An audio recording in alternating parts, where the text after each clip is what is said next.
ಗಣೇಶೋತ್ಸವಕ್ಕೆ ಸರ್ವ ಭಕ್ತಾದಿಗಳಿಗೂ ಸ್ವಾಗತ ಸುಸ್ವಾಗತ. ಈ ವರ್ಷದ ದೃಶ್ಯ ವೈಭವ ರಾವಣನ ಸಂಹಾರ.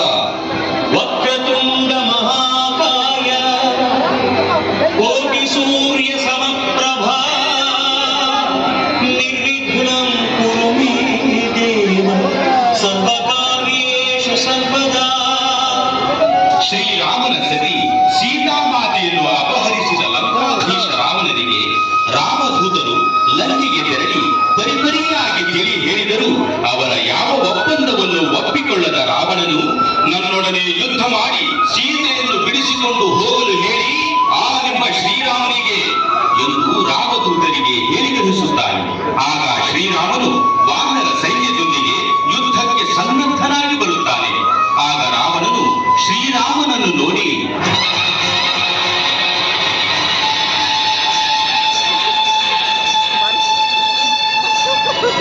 ಓಹೋ, ನೀನೆಯೋ ಶ್ರೀರಾಮ?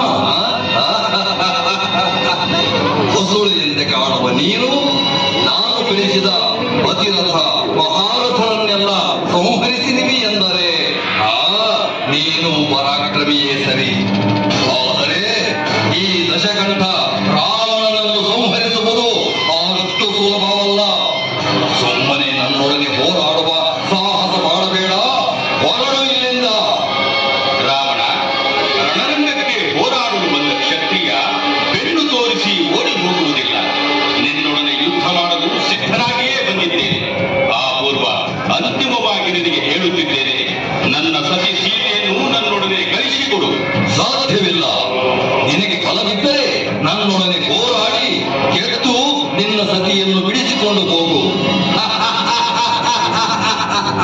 ಸರಿ, ಹಾಗಾದರೆ ನೋಡು ನನ್ನ ಬಾಣದ ರುಚಿಯನ್ನು.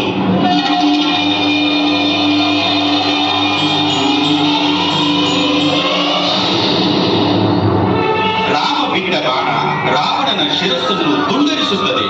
ಆದರೆ ಕ್ಷಣ ಮಾತ್ರದಲ್ಲಿ ಆ ಶಿರಸ್ಸು ಮತ್ತೆ ಕೂಡಿಕೊಳ್ಳುತ್ತದೆ. ಆಗ ರಾವಣ ನಗುತ್ತಾ,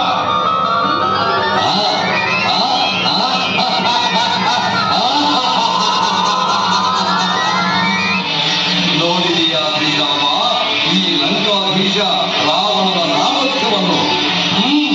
ಮುಂದುವರಿಸು ನಿನ್ನ ಶರಪ್ರಯೋಗದ ಉಚ್ಚಾರವನ್ನು.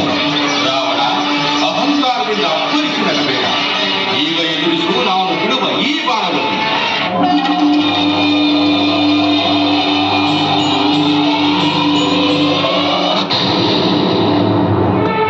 ರಾಮ ಬಿಟ್ಟ ಈ ಬಾಣವು ರಾವಣನ ಶಿರಸ್ಸನ್ನು ತುಂಡರಿಸಿದರೂ ಮತ್ತೆ ಮೊದಲಿನಂತೆ ಕೂಡಿಕೊಳ್ಳುತ್ತದೆ.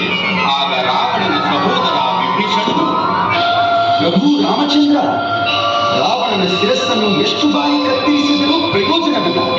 ಅವನ ಶಿರಕ್ಕೆ ಗುರಿ ಇಡುವ ಮೊದಲು ಅವನ ವಕ್ಷಸ್ಥಲಕ್ಕೆ ಗುರಿ